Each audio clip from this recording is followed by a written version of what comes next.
Assalamualaikum warahmatullahi wabarakatuh. Jumpa lagi bersama Om Chandra TV Channel.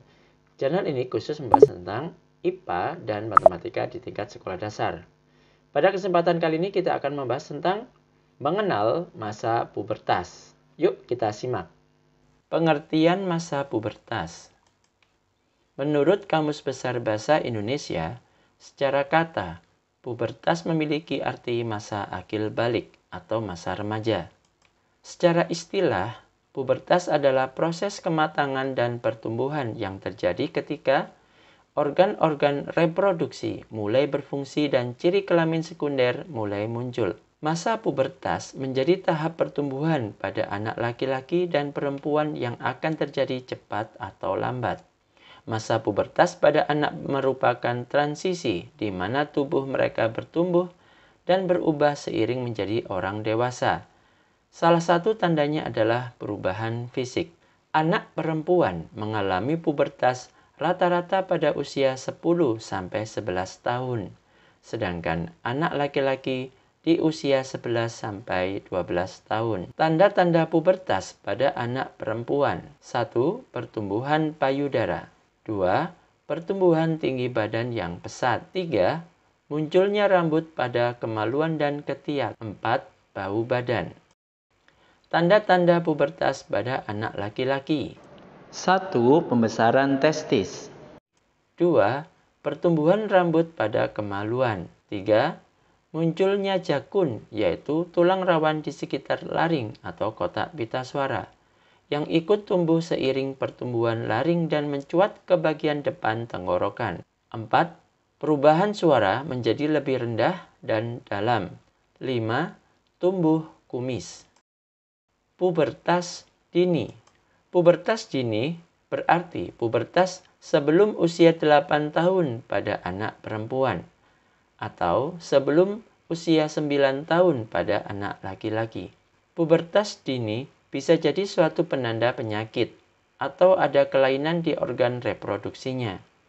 Oleh karena itu, orang tua perlu waspada dan memeriksakan ke dokter jika ada ketidaknormalan terkait pubertas pada anaknya.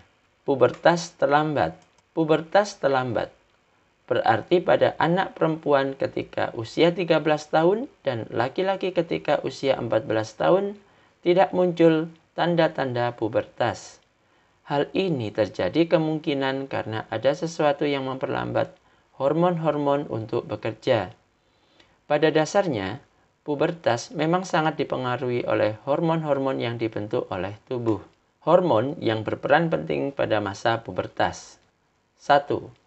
Hormon testosteron.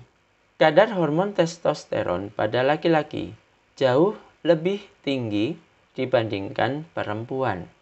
Hormon ini akan mengalami peningkatan selama masa pubertas. Kemudian mulai menurun sejak memasuki usia 30 tahun. Fungsi hormon testosteron pada laki-laki antara lain 1. Mengendalikan ketertarikan terhadap perempuan. 2. Produksi sperma. Sperma adalah sel reproduksi pada laki-laki. Sel reproduksi adalah sel yang dirancang untuk menghasilkan keturunan. 3. Kepadatan tulang. 4. Menjaga konsentrasi. 5. Memengaruhi ukuran otot. Sehingga hormon ini sangat mampu memengaruhi perubahan fisik dan emosional laki-laki. Pada laki-laki, hormon ini diproduksi di testis. Sementara itu, fungsi hormon testosteron pada perempuan antara lain 1. Mengendalikan suasana hati dan ketertarikannya terhadap laki-laki. 2. Menjaga tulang tetap kuat. 3. Menjaga kesehatan saat menstruasi. 4. Menjaga kemampuan berpikir. 5. Memengaruhi ukuran payudara. Pada perempuan, hormon testosteron diproduksi di dalam ovarium dalam jumlah yang kecil. Oleh karena mulai masa pubertas, manusia mulai memiliki dorongan seksual terhadap lawan jenisnya, maka di surat An-Nur ayat 30 hingga 31 Allah mengajarkan kepada kita untuk menjaga pandangan dan kemaluan, serta menutup aurat agar terhindar dari tindakan perzinaan yang merupakan salah satu dosa besar dan aib bagi keluarga. Selain itu, organ-organ reproduksi pada masa pubertas sudah matang baik laki-laki maupun perempuan, maka sudah memungkinkan untuk pada usia remaja dapat menghasilkan keturunan. Remaja yang hamil di luar nikah akan rentan mengalami stres dan depresi karena timbulnya rasa malu, dikucilkan oleh lingkungan masyarakat maupun lingkungan pergaulan. Kehamilan pada remaja putri juga dapat menghambat jenjang pendidikan serta peraihan cita-cita mereka.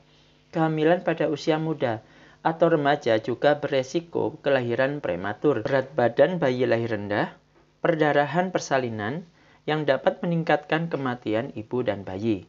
Belum lagi, belum adanya kesiapan secara keuangan, pengetahuan, dan mental menyebabkan munculnya tindakan aborsi atau pengguguran janin yang tidak aman bagi perempuan. Itulah mengapa Allah menyampaikan di akhir ayat surat An-Nur ayat 31, siapa yang menjaga pandangan, kemaluan, dan auratnya akan menjadi orang yang beruntung. Beruntung di dunia, beruntung pula di akhirat. Hormon yang berperan penting pada masa pubertas lainnya adalah hormon estrogen. Kadar hormon estrogen pada perempuan lebih tinggi dibandingkan laki-laki. Fungsi hormon estrogen pada perempuan antara lain mengendalikan pertumbuhan dinding rahim selama siklus menstruasi dan masa awal kehamilan, mengatur metabolisme atau pembentukan dan penguraian zat dalam tubuh, dan pertumbuhan tulang. Fungsi estrogen pada laki-laki adalah mengendalikan kesehatan sperma. Namun, jika kadar estrogen pada laki-laki terlalu tinggi, dapat terjadi penurunan kualitas sperma, bahkan kemandulan, dan pembesaran di bagian dada. Kesehatan hormon reproduksi. Ketidakseimbangan kadar hormon reproduksi dapat menyebabkan berbagai macam masalah kesehatan seperti obesitas dan osteoporosis atau tulang kropos dan lapuk. Pada perempuan, hal ini bisa ditandai dengan tidak teraturnya siklus menstruasi. Kesehatan hormon reproduksi dapat dijaga dengan menerapkan gaya hidup sehat seperti 1. Mengonsumsi makanan kaya nutrisi. 2. Olahraga rutin. 3. Mengelola stres dengan baik seperti dengan sholat, olahraga, curhat yang solutif, serta fokus pada permasalahan saat ini. 4. Memenuhi waktu tidur yang cukup. Bagaimana? Sudah cukup paham? Like dan subscribe jika bermanfaat. Wassalamualaikum.